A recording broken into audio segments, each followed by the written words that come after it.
The Grand Meridian's crystal chandeliers cast perfect light across the anniversary dinner table. 23 family members had gathered in the hotel's most exclusive private dining room, the Astor Suite, where floor-to-ceiling windows overlooked the city skyline. My parents sat at the head of the table, Mom in her designer gown, Dad in his custom tuxedo, both glowing with pride. 25 years, Dad announced, raising his champagne glass. And surrounded by all our successful children. My sister Victoria, 34 and perfectly put together in her Chanel suit, beamed. My brother Marcus, 36 and wearing his usual corporate armor, nodded approvingly. Then there was me, Maya Carter, 29, wearing a simple black dress I'd bought 5 years ago. Maya, honey, Mom said with that particular tone of voice, the one dripping with concern that wasn't really concern at all. You did come straight from work, didn't you? Or... I came from the apartment, Mom, I said quietly. Victoria's perfectly manicured hand went to her mouth. Oh my God, you're still in that studio in Brooklyn? Maya, that building is practically condemned. It's rent-controlled, I said, taking a sip of water. It works for me. My cousin Jennifer leaned forward, her diamond tennis bracelet catching the light. Rent-controlled? Maya, you're almost 30. Don't you think it's time to, upgrade your life? Marcus cleared his throat. I offered to set you up with an interview at my firm. Entry-level position, obviously, but it's a start.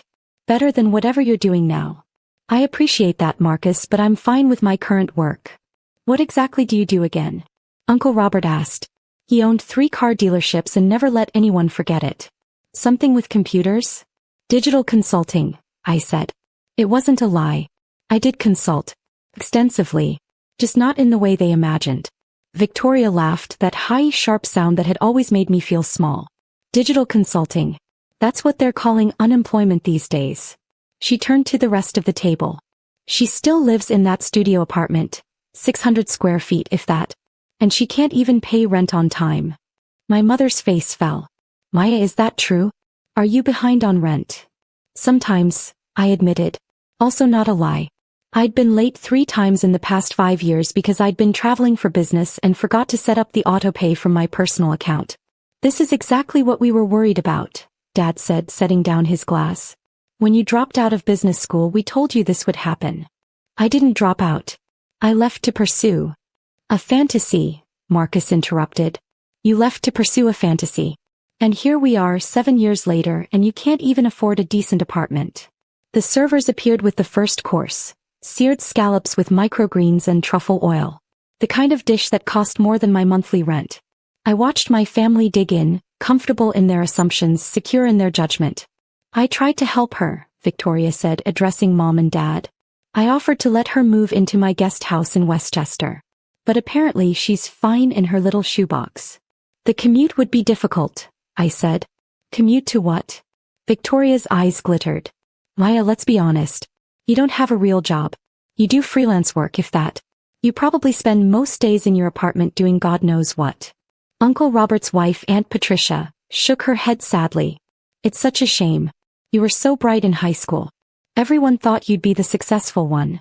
And now look at her, Jennifer said, not unkindly. I mean, I'm not trying to be mean, but Maya, you're wearing a dress from Target. To Mom and Dad's 25th anniversary. Actually, it's from. Does it matter? Marcus cut in. The point is, you're almost 30, living in poverty while the rest of us have built actual lives. Careers. Families. Futures. Victoria's husband, Preston, who'd been quiet until now, leaned back in his chair. You know, Maya, I have some connections in the hospitality industry. Maybe I could get you a job. Front desk work, reservations. Something stable. The hospitality industry. If only he knew. That's very kind, I said. But I'm content with my current situation. Content. My mother repeated the word like it was poison. Maya, contentment is not ambition. When I was your age, I was already climbing the corporate ladder. Your father had his own practice. Your siblings had their careers established. Everyone moves at their own pace, Mom. Your pace is standing still. Victoria's voice rose slightly. The tables around us, the Grand Meridian was fully booked tonight, glanced over. She lowered her voice. I'm sorry, but someone needs to say it. You're embarrassing yourself. You're embarrassing this family. Dad set down his fork. Victoria, that's a bit harsh. Is it? He turned to him. Dad, she still lives in that studio apartment. She can't even pay rent on time. She has no career, no prospects, no future. And she's sitting here at this beautiful dinner in this beautiful hotel, pretending everything is fine. I am fine, I said. You're delusional. Victoria's perfectly applied lipstick formed a thin line. Do you know what this dinner costs? What this hotel charges for this private room? Of course you don't. Because you've never been able to afford anything like this. You've never accomplished anything. You're the family failure, Maya. And it's time someone said it. The table went silent. Even the servers who'd been preparing the next course seemed to freeze. Mom reached across the table, her hand covering mine. Sweetheart, Victoria is just concerned. We all are. We want to help you get on your feet. Maybe it's time to consider moving back home for a while. Just until you figure things out. I'm 29 years old, Mom. Exactly, Marcus said. You're 29 and you have nothing to show for it. I took another sip of water, letting the crystal glass rest against my lips longer than necessary. Through the floor-to-ceiling windows I could see the city lights stretching endlessly. Somewhere out there were 47 buildings with my name on the deeds. Somewhere in this room was the truth they couldn't even imagine. I have something to show for it, I said quietly. Victoria laughed. What? A collection of rejection letters? A resume that goes nowhere. Enough, Dad said, but there was no force behind it. He believed her. They all did. The servers brought the main course. Filet mignon with roasted vegetables and a red wine reduction. The conversation shifted to safer topics. Marcus's latest promotion, Victoria's upcoming vacation to the Maldives, Jennifer's new house in Connecticut. I ate quietly, watching my family exist in their carefully constructed reality. The Maldives, though, Victoria was saying. We're staying at the St. Regis. Preston managed to get us the overwater villa. Have you ever stayed anywhere that nice, Maya? I've traveled a bit, I said. Where? That hostel in Prague you posted about years ago. She laughed. Honey, I'm talking about real luxury. The kind of places where they know your name, where they remember your preferences. Those are nice, I agreed. You wouldn't know. Victoria took a long sip of her wine. A 2015 Chateau Margaux that the sommelier had recommended. You've never experienced anything like that. You probably think the Holiday Inn is fancy. Mom patted my hand again. It's okay, sweetheart. Someday when you get yourself sorted out, you'll be able to experience these things too. Maybe, I said. The dinner continued. Dessert arrived. A custom-made anniversary cake with edible gold leaf and fresh flowers. Everyone took photos, toasted my parents again, shared memories of the past 25 years. I stayed quiet, smiling when appropriate, letting the conversation wash over me. You know what I don't understand, Uncle Robert said, pointing his dessert fork at me. How you can be so content with so little. Don't you want more? Don't you want success? I have what I need, I said. What you need? Victoria shook her head. Maya, you need to wake up. Look around this room. Look at this hotel. This is what success looks like. This is what happens when you work hard and make smart decisions. Meanwhile, you're sitting in your studio apartment, struggling to pay rent, telling yourself you're fine. She still lives in that studio apartment, Jennifer repeated as if the family hadn't heard it the first 10 times. Can you imagine? At our age. It's honestly sad, Victoria's friend Amanda said. She'd been quiet most of the evening, but apparently felt comfortable chiming in now. I mean, I'm not trying to pile on, but Maya, you have to see how this looks.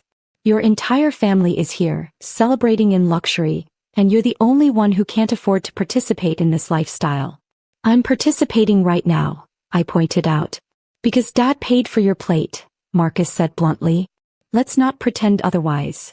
Actually, I'd paid for everyone's plates, the entire private room, the sommelier's selections and the custom cake. But they didn't need to know that yet. I'm grateful for the invitation, I said instead. Victoria leaned back in her chair, surveying me with something like pity. You know what your problem is? You gave up. You had potential, we all remember how smart you were, but you gave up. And now you're stuck in this poverty mindset. Unable to move forward. Unable to grow. Maybe, I said again. There's no maybe about it. He turned to Mom and Dad. I think we need to have a serious family intervention. Maya needs help. Real help. She needs to face reality. What reality is that? I asked. That you're a failure. Victoria's voice rose again. God, Maya, why is that so hard to accept? You failed. You dropped out of business school, you failed to build a career, you failed to build a life. You're living in poverty, pretending everything is fine while the rest of us have actually succeeded. The room had gone completely silent now. Even the servers had retreated to the corners, sensing the tension. Is that how everyone feels? I looked around the table. That I'm a failure? No one met my eyes. That was answer enough. Well, I said, setting down my napkin. I suppose we all have different definitions of success. No, Marcus said firmly. Success is objective. It's measurable. It's a career, a home, a stable income. Things you don't have. I was about to respond when I noticed movement near the entrance to the Astor Suite. The Grand Meridian's general manager, James Chin, was approaching our table. He'd been running this property for me for 3 years now, and he was exceptional at his job. We'd spoken briefly when I arrived, confirming that everything was perfect for my parents' celebration. Excuse me, James said, his voice professional and courteous. I'm terribly sorry to interrupt your dinner. Is there a problem? Dad asked, immediately concerned. Is everything all right with the billing? No, sir, everything is perfectly fine. I just need a moment with Miss Carter. The table froze. All eyes turned to me. Miss Carter. Victoria's voice was sharp with confusion. He means Maya? James looked uncomfortable, but he maintained his professional demeanor. Yes, ma'am. Miss Maya Carter. I apologize, but there's an urgent matter that requires her signature. Her signature? Marcus laughed. For what exactly? The acquisition paperwork, sir. James pulled a leather portfolio from under his arm. Ms. Carter, I know you wanted to handle this next week, but the legal team from Latitude Holdings just confirmed they need your signature tonight for the $2.3 billion portfolio acquisition. The documents just arrived by courier. The silence that followed was absolute. Mom's hand, still on the table, began to tremble slightly. Dad's face had gone completely blank. Victoria's mouth opened and closed, but no sound came out. 2.3 billion? Uncle Robert finally managed. Dollars. Yes, sir, James confirmed. He opened the portfolio, revealing the first page of the contract. The acquisition includes the Grand Meridian, this property, along with 46 additional luxury hotels across the country. Ms. Carter's company, Horizon Hospitality Group, is finalizing the purchase from Latitude Holdings. That's... Jennifer's voice was barely a whisper. That's not possible. I assure you it's quite real, ma'am. James pulled out a pen. Ms. Carter has been the CEO of Horizon Hospitality Group for 6 years. She built the company from the ground up, starting with the property renovation in Brooklyn, I believe you know it as, that studio apartment building, and expanding into the luxury hotel market. Victoria's face had gone chalk white. You're saying Maya owns this hotel? She's about to, yes. Currently, Horizon owns 14 hotels. This acquisition will bring the total to 48 properties, with a combined portfolio value of $8.7 billion. Ms. Carter's personal net worth as of this morning's valuation stands at approximately $3.2 billion. The crystal champagne flutes seemed to ring in the silence, though no one was touching them. But she can't even pay rent, Mom said faintly. Actually, ma'am, Miss Carter owns the building where she lives. The entire building. She purchased it 7 years ago, gutted it and renovated it into luxury studio apartments. She keeps the penthouse unit for herself. The rent-controlled arrangement she mentioned is what she charges her tenants, though she lives there free of charge, obviously. Preston, Victoria's husband who'd offered me a job in hospitality, looked like he might be sick. Horizon Hospitality Group. That's the company that's been revolutionizing luxury hotels. The one that bought out Carlton Suites last year. Indeed, sir. That was Miss Carter's first major acquisition. $1.2 billion. She was 27 at the time. Marcus had his phone out, frantically typing. I watched his face change as he read whatever he'd pulled up. This says the CEO of Horizon is M. Carter. Age, 29. Youngest self-made female billionaire in the hospitality industry. Built the company with zero outside investment. Previous experience in... He looked up at me. Digital transformation consulting for luxury hotels. Digital consulting, I said mildly. I mentioned that earlier. You said... Dad's voice cracked. You said you did digital consulting. I do. I consult with hotels on their digital transformation strategies. And then I buy them, renovate them, and turn them into the most sought-after luxury properties in their markets. I turned to James. I'll sign the papers in my office. Let's not disrupt dinner any further. Your office. Mom repeated. The executive suite, ma'am, James explained. Top floor. Ms. Carter maintains a full office here as she does in all her primary properties. She works from her Brooklyn apartment most days, fewer distractions, but she keeps offices in New York, Los Angeles, Miami, and here in Chicago. Chicago, I said. Where you're celebrating your anniversary. At my hotel. In my private dining room. The Astor Suite, which I had restored last year for $3.4 million. The original moldings alone cost $500,000. Victoria's hands were gripping the edge of the table. This isn't, you can't. I can, I said gently. And I did. While you were climbing the corporate ladder at Dad's firm, I was buying my first property. While you were getting married in the Hamptons, I was renovating hotels in Detroit and Pittsburgh. While you were posting vacation photos from the St. Regis Maldives, I was purchasing the St. Regis Maldives. Preston choked on his wine. You own the St. Regis Maldives? As of 3 months ago, yes. Along with the entire chain in Southeast Asia. That's where I was last week actually. Finalizing the staff training protocols. The overwater villas you booked for next month, Victoria? You'll be staying in one of my properties. I hope you enjoy it. The staff is exceptional. Jennifer had her phone out now too, scrolling through articles. There's a Forbes piece from last year. 30 under 30. The hotel heiress who built an empire in silence. That's you. That's actually you. That was a good article, I agreed. Though they got some details wrong. I didn't inherit anything. I built it all myself. How? Marcus demanded. How did you do this? Where did you get the initial capital? From being smart with money. I looked at him. Remember when you all thought I was wasting time in business school? I wasn't just studying. I was working. I had 3 part-time jobs, front desk at hotels mostly. I saved every penny, learned the industry from the ground up, and when I saw an opportunity in Brooklyn, I took it. 1 small apartment building. I renovated it myself, learned construction, design, management. Sold it for triple what I paid. Bought 2 more. Then 4. Then I moved into commercial properties. Then hotels. 7 years, Dad said, still stunned. You did this in 7 years? 6 technically. The first year was rough. Lots of learning. Lots of mistakes. But I figured it out. I turned to James. Let's handle those papers. Family dinner is almost over anyway. Wait. Mom's voice stopped me. Maya, why didn't you tell us? I looked at my mother, at her genuine confusion, and felt something soften in my chest. Would you have believed me? The question hung in the air. If I'd come to you 2 years ago and said, I'm a hotel executive building a billion-dollar company, would you have believed me? Or would you have thought I was delusional? Victoria's face flushed. That's not fair. Isn't it? I gestured around the table. Tonight alone I've been called a failure, an embarrassment, delusional and sad. You offered me entry-level jobs in guest house charity. You assumed I couldn't afford this dinner. You assumed I'd never experienced luxury. You assumed everything about my life because you saw a studio apartment and an old dress and decided that was the whole story. You let us believe it, Marcus said. You sat there and let us think you were broke. I sat there and told the truth. I do live in a studio apartment, because I like it. It's quiet, it's simple, and it's mine.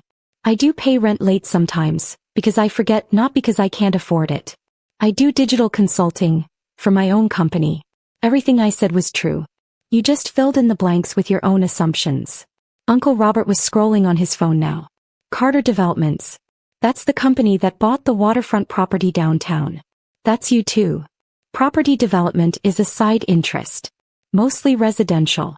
The hotels are my primary focus. The Carlton Suites chain, Jennifer read aloud. The Meridian Collection. Summit Hotels. Legacy Luxury Group. You own all of these. As of tonight, yes. The Latitude Holdings acquisition finalizes my position in the luxury hotel market. 48 properties, 14 countries, over 15,000 employees.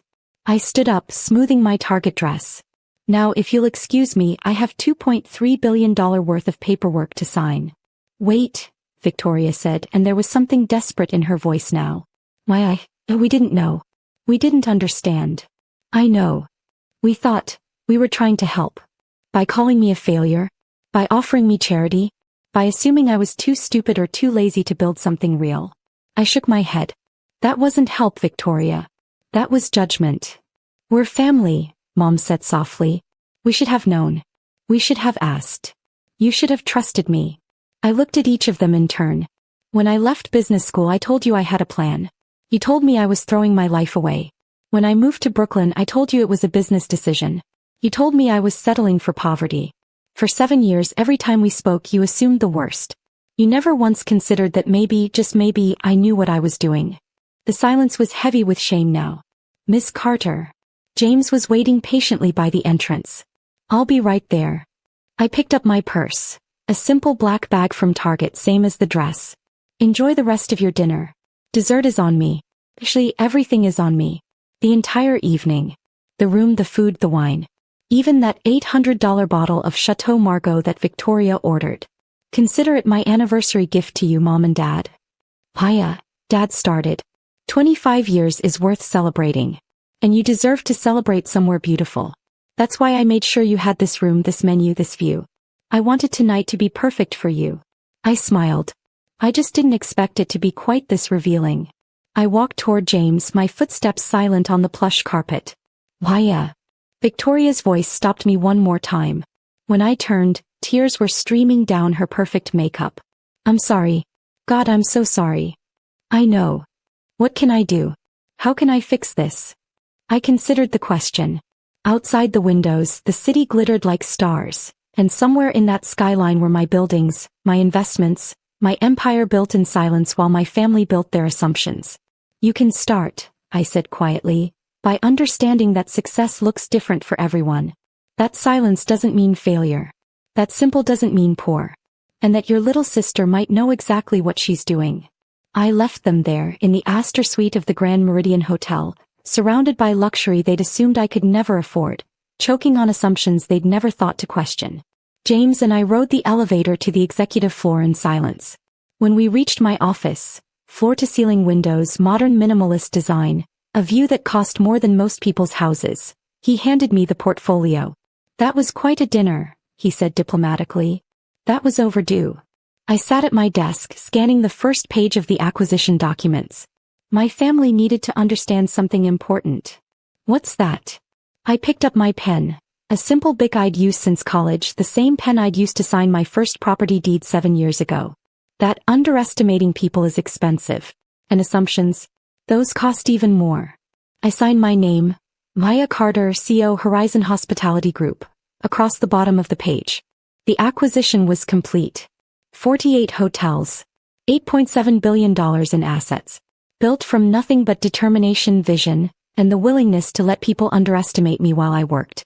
My phone buzzed. A text from Mom. Can we talk? Please. I looked at the message for a long moment, then typed back. Tomorrow. Let's have breakfast. My treat. There's a wonderful cafe in Brooklyn you've never seen. It's in the building where I live. I think it's time you saw what I've actually built. Her response came immediately. We'd like that. We'd like that very much. I set down my phone and looked out at the city, at the empire I'd built in silence, at the life I'd created while everyone assumed I was failing. Somewhere below me, my family was still sitting in that dining room, probably still in shock, definitely reevaluating everything they thought they knew. And I was here 29 years old, running a multi-billion-dollar company from a studio apartment in Brooklyn, wearing a dress from Target, using a pen from the drugstore, and finally, being seen for exactly who I'd always been. Not a failure. Not an embarrassment. Not a disappointment. Just Maya Carter. Who knew exactly what she was doing. Who always had. And who just signed the deal of a lifetime while her family learned the most expensive lesson of theirs. Never underestimate the quiet one. The elevator dinged. I glanced at the security monitor and saw my parents stepping out, looking uncertain and small in the massive hallway leading to my office. I smiled and stood up to meet them. Some conversations were worth having. Some bridges were worth rebuilding. And some families were worth forgiving. As long as they finally understood, I wasn't the one who needed to be fixed. I never was.